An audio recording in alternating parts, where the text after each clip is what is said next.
चंपावत विधानसभा seat पर हुए उपचुनाव के लिए कल काउंटिंग होने जा रही है। सुबह 8 बजे से काउंटिंग शुरू हो जाएगी और इसकी तैयारियां पूरी कर ली गई हैं।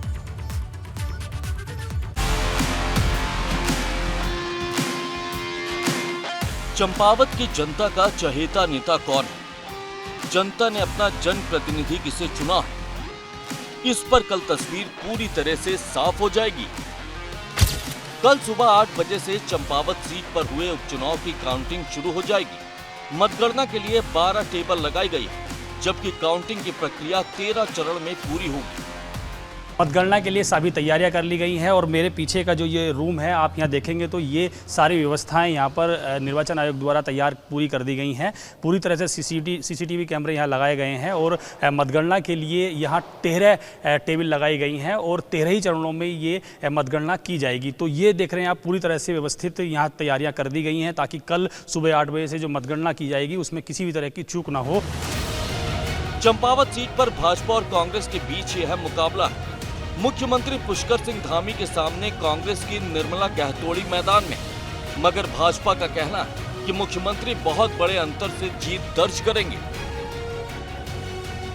चंपावत विधानसभा चुनाव एक तरफा भारतीय जनता पार्टी और पुष्कर धामी जी जीत रहे हैं और माननीय पुष्कर धामी जी आज तक के जितने भी मुख्यमंत्री चुनाव लड़े हैं सभी मुख्यमंत्रियों का रिकॉर्ड तोड़ करके चुनाव जीत रहे हैं और एक तरफा भारतीय जनता पार्टी और पुष्कर धामी जी जीत रहे हैं। चंपावत सीट पर पिछले 2 टर्म से भाजपा ही काबिज है। 2017 और 2022 के विधानसभा चुनाव में भाजपा के कैलाश गहतोड़ी की जीत हुई थी, मगर कैलाश गहतोड़ी ने सीएम धामी के लिए सीट खाली कर दी थी, जिसके बाद इस सीट पर उपचुनाव कराया जा रहा है।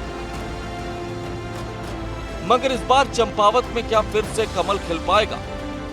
इसके लिए अभी कुछ इंतजार और करना होगा।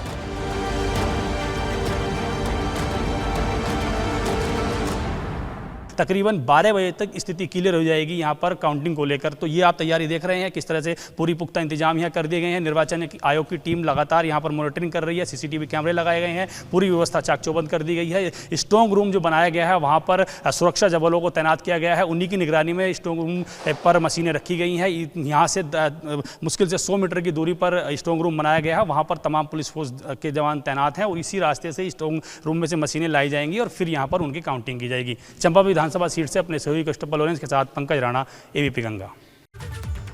तो चंपावत उपचुनाव के लिए कल काउंटिंग होगी। काउंटिंग को लेकर कांग्रेस प्रत्याशी निर्मला गहतोड़ी से खास बातचीत की है हमारे संवाददाता पंकज राणा ने। चंपावत विधानसभा सीट से कांग्रेस की प्रत्याशी रही निर्मला गहतोड़ी जी हमारे साथ में हैं।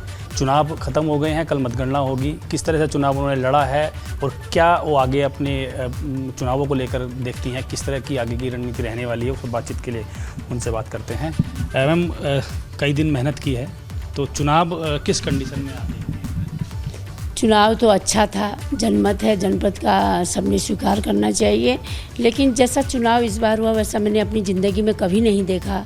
जिस तरह से वोटों में वहाँ पर जो हम मतदान केंद्र थे वहाँ पर हमारे जो एजेंट होते हैं उनको भगाया गया और मैंने जो देखा कि वहाँ सुना जो लोगों से, जो लोग बहुत दिनों से बाहर रहते थे, जो यहाँ के बाहर रहते हैं, जैसे चाहे पिथौरागढ़ रहे हों, दिल्ली रहे हों, तो उन लोगों का जबकि वो 10-10, 20-20 साल से बाहर है तो सीधी सी बात है कि उनका वहाँ भी नाम होगा। लेकिन यहाँ भी वोटर लिस्ट में उनका नाम था और उनका सारा वोट पड़ा, जो थे नहीं उनका भी पड़ा, जो नहीं आए थे उनका भी पड़ा।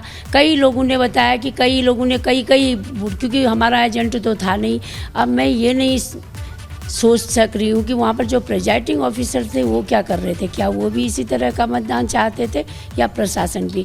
अब इसका तो ये जांच का विषय है, मैंने जिलाधिकारी को भी दिया है, देखो वो कितना जांच करते हैं।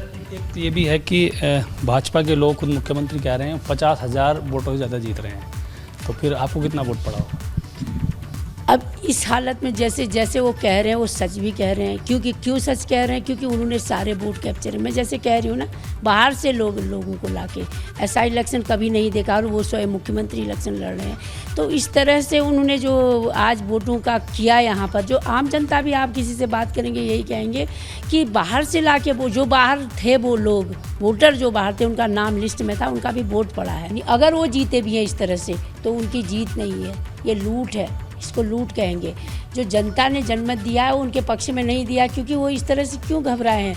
बूथों से एजेंटों को भगाने का क्या औचित्य है। तो इस तरफ से तो वो हार रहे हैं। वो जीत भी जाते हैं तो मैं तो उसको जीत नहीं मानती हूँ, शायद आम जनता भी नहीं मानेगी।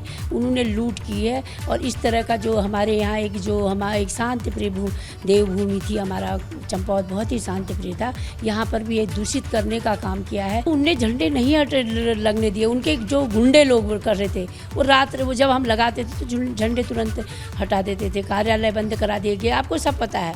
उसके बाद भी आप कह रहे हैं क्योंकि संगठन में यहाँ पर जो जिला स्तरीय संगठन है वो हमारा 2-4 लोग बच गए थे, सारे लोग भाजपा ने कैप्चर कर लिए, सारे लोग भाजपा में चले गए। तो 2-4 लोग गिनती के लोग थे, वो दिख रहे थे। एक अध्यक्ष जी थे, कोई दूसरे 2-3 लोग महामंत्री ये थे, वो दिख रहे।